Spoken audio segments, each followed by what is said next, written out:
Baik, kita akan lanjutkan kembali perbincangan seperti yang sudah diinformasikan tadi ataupun juga dibahas oleh para narasumber berikutnya bahwa memang Pak Prabowo ini mendapatkan privilege keistimewaan dengan jabatannya saat ini. Jadi bisa sering memiliki waktu bersama dengan Pak Jokowi. Akhirnya juga nambah suara dari masyarakat.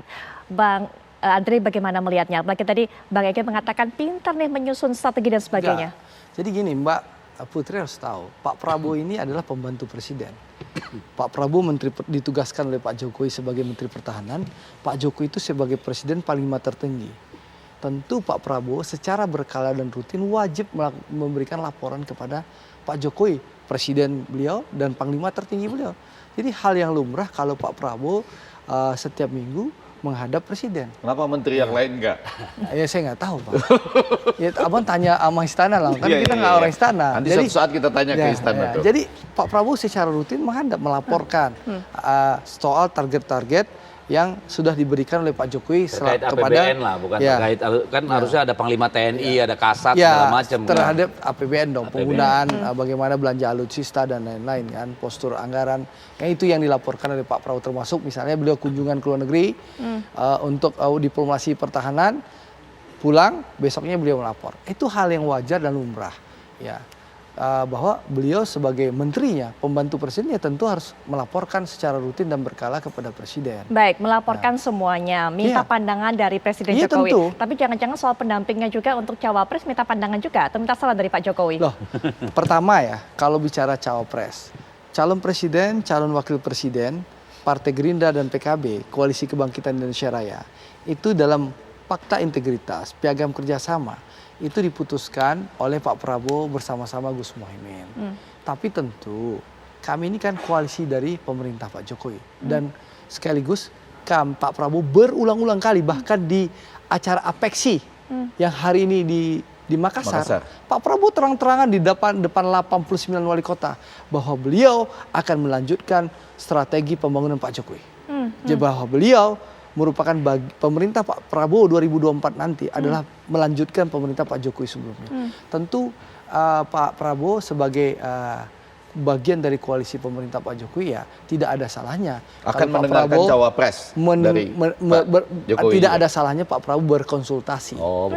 Berkonsultasi soal cawapres nih ya, berkonsultasi bertanya karena bagaimanapun juga rencananya Pak Prabowo kan melanjutkan pemerintah Pak Jokowi, tapi tentu keputusan ada di Pak Prabowo bersama Gus Muhaimin karena itulah piagam kerjasama. Atau jangan-jangan Pak Dedi sebenarnya Pak Jokowi juga punya salah satu sosok yang beliau inginkan untuk menjadi cawapres dan diajukan kepada dua-duanya karena Pak Prabowo konsultasi. PDIP juga jangan-jangan ada satu nama yang diajukan oleh Pak Jokowi sebagai pendamping dari Pak Ganjar. 3 bukan 1. Saya kira yang disampaikan kepada kita oleh Presiden itu kan ada 3 nama yang menurut beliau layak untuk dipertimbangkan oleh PD Perjuangan. Kita kan pasti nanya siapa aja namanya siapa aja. Bang Andre nanya. That's for you to find out.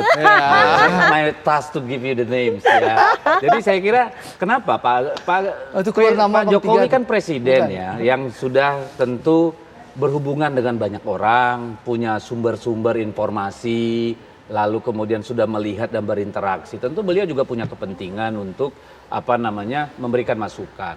Sama seperti nama Pak Ganjar, sejak awal itu ya dari Pak Jokowi. Nitip kepada Mas Pramono Anung, kepada senior-senior partai. Akhirnya 2 minggu sebelum deklarasi bertemu dengan Ibu Mega di istana, klop. Karena kemudian hasil perenungan Ibu Mega sebagai ketua umum, hasil diskusinya dengan para tokoh bangsa dan sepuh-sepuh partai, hasil survei dan permintaan Pak Jokowi. Setelah ada geger pildun gitu juga ya? Enggak, itu sebelum geger pildun. Jadi disepakatinya nama Pak Ganjar itu sebelum, harus naik gitu. Ya. Kalau nama capres kemudian disepakati, nama yang keluar dari Pak Jokowi disepakati oleh PDIP, kalau nama cawapresnya dari 3 nama tersebut ada yang disepakati juga? Pasti akan dikonsultasikan, pasti akan didialogkan. Kenapa? Karena kan harusnya begini, ke depan ini kita butuh akselerasi. Kalau periode kedua Pak Jokowi ya, itu kan dia sudah lebih enjoy ya, sudah bisa berjalan menemukan ritmenya ya.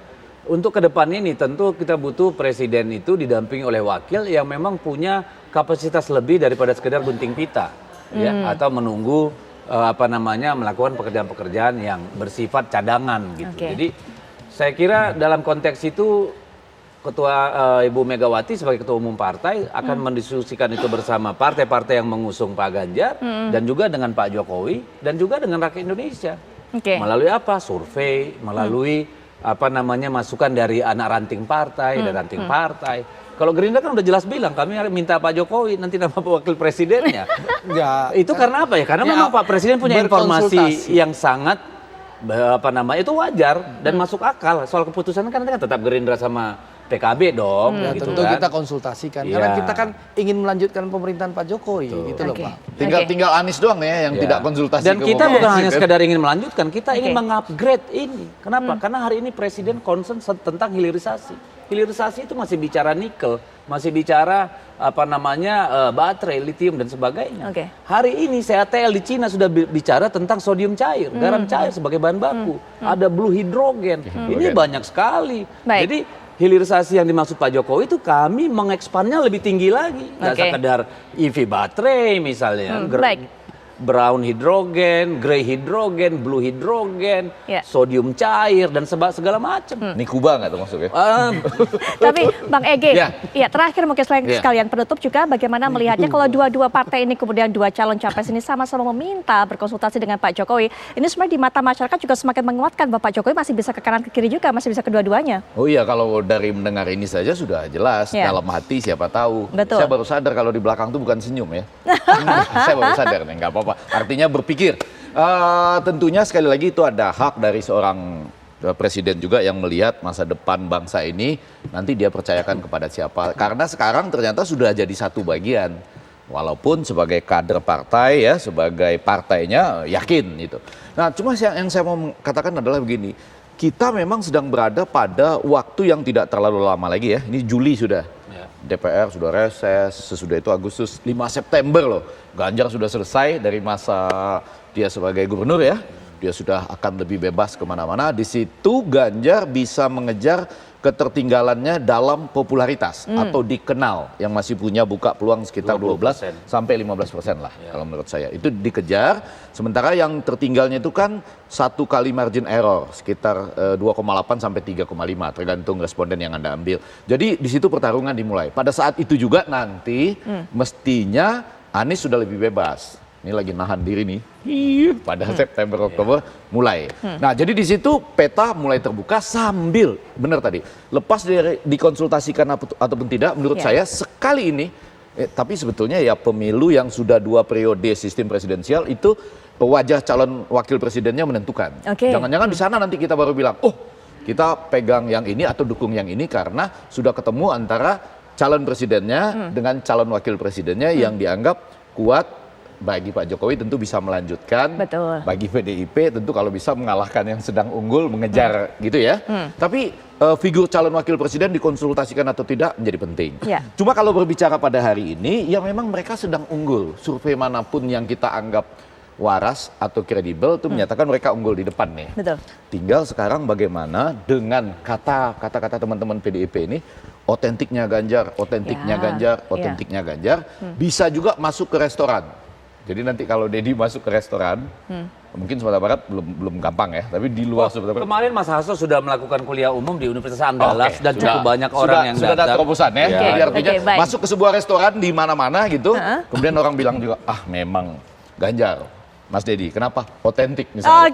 Itu yang belum dapat tuh. Ini yang belum dapat. Belum waktunya. Belum waktunya. Belum dapat tuh. Sabar. Jadi selamat buat mereka pada hari ini. Tapi peluang buat dikejar itu masih ada. Baik, terima kasih Bang Ege, Bang Edi terima kasih, Bang Andri terima kasih. Nanti kita akan terus tunggu bagaimana manuver dari partai-partai ini. Tapi sebelum